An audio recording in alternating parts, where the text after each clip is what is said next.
Welcome back, everyone. Thank you for visiting the YouTube channel for bestbiblecommentaries.com. In this video, I'm continuing a series on the best commentary on each book of the Bible. So in the last video, I introduced the series and covered Genesis through Deuteronomy. So you might want to start there. I'll put a link in the description box down below. But you can start here too. That's fine. And in this video, I'm going to cover Joshua through 1st and 2nd Samuel. So I'm going to take the same approach as I did in the last video, where the first part's going to be what I think is the best reviewed commentary based on academic reviews, aggregate academic reviews. And the second part of the video, I'm going to give you a few other titles that I've personally benefited from. The point of both sections is just to give you a starting point on letting you know what's out there. I hope that viewers will make comments on their favorite commentaries on these books of the Bible. Even if I don't mention that particular title, especially if I don't mention that particular title, because that way viewers will have even more information in finding the right resources for their purposes. So all comments are welcome. I'm also going to give you a tip in the second part of the video. I think it's an important tip on selecting a commentary on Ruth. So, you know, look forward to that.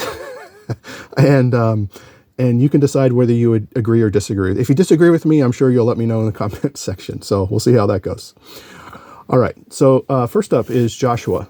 The best reviewed commentary on Joshua based on aggregate academic reviews comes from the NICOT series, the New International Commentary in the Old Testament series by Martin Woodstraw. This commentary has been well reviewed for over 40 years. It was written in the early 80s. If I remember correctly. So if you're looking for a resource that interacts with modern scholarship, and you define modern as in the last 40 years, then you'll want to look elsewhere. You'll also want to look elsewhere if you're looking for extensive interaction, detailed, direct interaction with the Hebrew. So that's not the point of this particular commentary. But if you're a pastor and you're looking for a commentary for ministry purposes, or you're just looking for, you're teaching a church, or you're just looking for a commentary on Joshua for your own edification, this could be a serious consideration for you. So Woodstraw's volume takes a conservative approach to a variety of issues in relation to Joshua, including authorship, including date of composition, including the unity of the book, theology, pretty much almost anything you can think of. He takes he comes to conservative conclusions on those matters.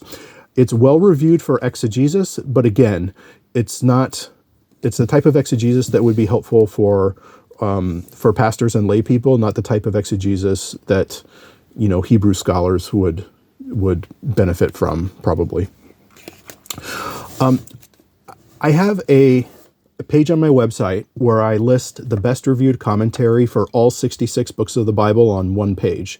So if you want, a summary of this entire series, including kind of a preview of, things to come in this series, you can look at that page. I'll put a link in the description box down below. The best reviewed commentary on the book of Judges is by Daniel Block, and it's part of the NAC, New American Commentary series, also a very well-reviewed commentary series. Block is evangelical and conservative. You might have noticed here that this series uses the NIV. The target audience for this series, and for this volume in particular, is pastors. And I think lay people would do okay with this too. The biblical text is in bold, as you can see here. It's praised for its theology, especially, which is, again, conservative. And importantly, Block argues for the trustworthiness of Scripture. And there are a lot of modern commentaries on the historical books of the Old Testament that don't argue for the trustworthiness of the text, but Block does, and he trusts the historical details that Judges mentions as well. So, next commentary is also this volume, because Block has the best reviewed commentary on the book of Ruth. So if you get this one volume in the NAC series, you actually have two of the best reviewed commentaries on Old Testament books. If you want a more technical option for Ruth, I will mention that Daniel Block wrote the Ruth volume in the newer series, the ZECOT series. That's the Zondervan Exegetical Commentary on the Old Testament series, which also has sections on theological reflection and things like that. So that series is helpful to pastors as well. But in the exegetical sections of that commentary block goes into more of the Hebrew. So if that's what you want in a Ruth commentary, you might want to check out that volume. Next up is 1st and 2nd Samuel, also in the NAC series. And this one is by Robert Bergen. So reviewers note that this commentary, just to use my own summation, is this commentary has it all. If you're looking for solid exegesis, this has it. If you're looking for conservative theology, this has it. If you're looking for awareness, I wouldn't say a lot of interaction, I would say awareness of modern scholarship, this commentary has that too. It is written in the mid to late 90s, and so depending on your definition of recent scholarship, that's kind of the time period. Reviewers noted its beneficial word studies, its geographical insights, and more. So, and Bergen does all of this with a high view of Scripture. So that is why this volume is so praised. All right. If you're not familiar with these series that I keep mentioning, like the NICOT or the NAC, or I'm going to mention this one next, Focus on the Bible, FOB commentary series, I have a link down below in the description box for a page on my website where I rank the top 50 commentary series, and it's similar to this video series where it's just, it's a starting point, and I actually rank them in tiers of 10. So it's not necessarily 1 through 50. It's the 10 best reviewed, and then the second best 10 reviewed, and I have comments and stuff. And so if you want more information on these series, then you can follow that link. All right, so now we're going to get into the section where I'm going to give you a couple of other recommendations, just that, and I've tried to give a little bit of variety in this section, but just commentaries that I like and I find beneficial. So a couple of things about this series. I like the Focus on the Bible series. This is an introductory commentary. So there's a couple of people in my last video were asking comments about introductory commentary, so I wanted to show one. Focus on the Bible is an introductory commentary series. Small groups, Sunday school classes, personal devotional time. Like, it checks all of those boxes if you're looking for a resource for that purpose. Focus on the Bible is a great series to consider. Also, Dale Ralph Davis is he's just one of my favorites. He just the way he writes, it's very clear. It's easy to understand. He uses helpful illustrations, although he's not like some writers or pastors that kind of, I dare to say, over illustrate. But it's just easy to read, memorable descriptions. I really like Dale Ralph Davis, and he wrote several commentaries on the history books in this series. So if you like him, it's kind of, it's a more inexpensive volume too. It's not a $50 commentary. It's probably $15 would be my guess. Next is Joshua. I wanted to offer 2 suggestions on Joshua because it might be the most popular book out of this section of Scripture to go through a sermon series or a Sunday school class. I don't know. Maybe Ruth is up there too. Life of David, maybe. I don't know. But anyway, I just wanted to show 2 on Joshua. So this is more of a mid-level. It's it's smaller than some of the others you see on here, but it is more mid-level. Pastors would benefit. I think lay people would do fine with it. Maybe they want to start with something introductory, or at least supplement with something introductory. But I think most people would do fine with this. So, and in this type of resource, so this is this is by Richard Hess in the Tyndale Old Testament Commentary Series. Not a ton of interaction with Hebrew, not a ton of interaction with modern scholarship. Those topics can be mentioned, but the primary focus is just explaining the biblical text. And there's often some theological reflection and not a separate section on application in this series, like in the NIV application commentary series, but there's still, you get those kind of insights from the TOTC series.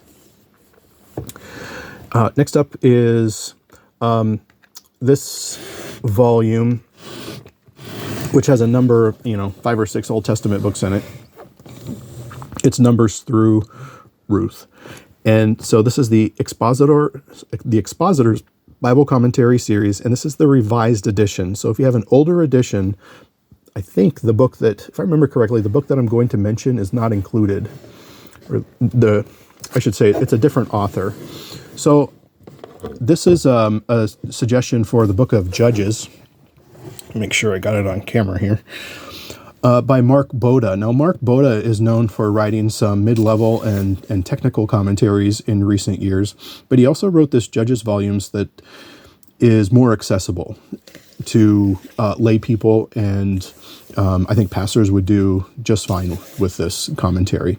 So it's shorter, so it's a little bit more on the introductory to mid-level side, because it's about 250 pages, because remember, there's multiple books in this particular volume. Mark Boda's, all of his commentaries are well reviewed, but some of them just have different audiences. So one he wrote on Zechariah recently is quite technical, but then he has some others. He wrote one in the NIV application commentary series on the minor, I think 2 of the minor prophets, if I remember correctly, and those are more accessible. This one's kind of in that vein as far as the content goes. So 2-column format, but still it's only 250 words. So I would say it's introductory to mid-level, and I think it would be something that would be beneficial to pastors. So if you're looking for a Joshua option, that would be a consideration.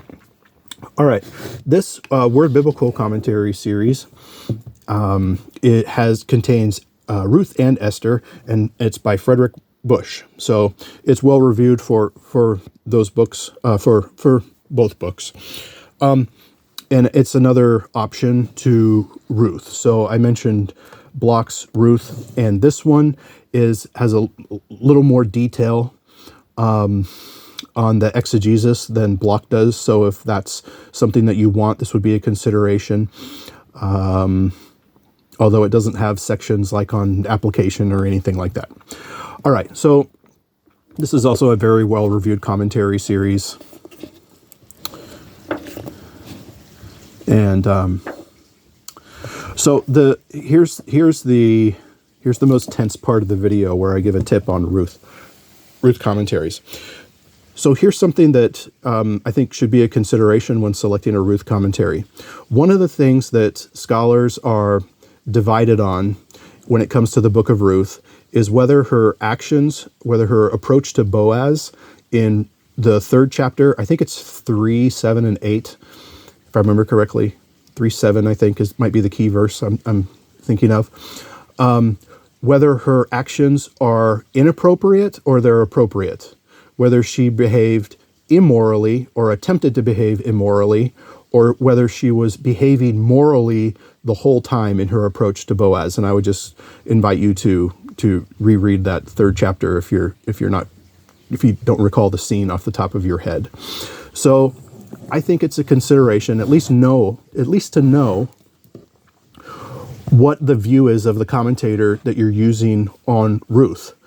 So Block believes that Ruth was behaving honorably. Bush believes that Ruth was behaving honorably, but there are not even just modern, there are just other commentaries where they believe she was behaving indecently. And so it not only applies to Ruth's character, which can have broader implications for interpreting her actions and her motives throughout the book, but Naomi seems to be motivated by marriage when she encourages Ruth's actions. Boaz seems to take into account marriage when he interprets Ruth's actions. And so that issue can kind of have a ripple effect through the commentary. So do you know, if you have a Ruth commentary, do you know what approach the commentator takes on that issue. I think it's a good question. So disagree with me all you want down below. I'm ready for you. No, I'm just kidding. It's fine. You can disagree with me if you want. All right, next up, 1st and 2nd Samuel in the NIV Application Commentary series by Bill Arnold. So if you're looking for a lot of application help, you know, this is really the go-to series. It's one of the most popular series out there. It devotes entire sections on application for every passage in the book, in this case, 1st and 2nd Samuel. Bill Arnold, I think, is also just a very clear writer. So this is one of the most accessible volumes on 1st and 2nd Samuel, and it's very well reviewed for the series as well. So Bill Arnold, just because of how the clarity of his writing, I think pastors would find him very helpful, and he's also good with application. So not every volume in this series, like even though it devotes sections to application, really excels in those sections. But this one does well, and especially with with the historical books, sometimes that's pastors need to seek wisdom on how to apply some of the stories. So, all right, feel free to leave comments down below. I'll see you in the next video.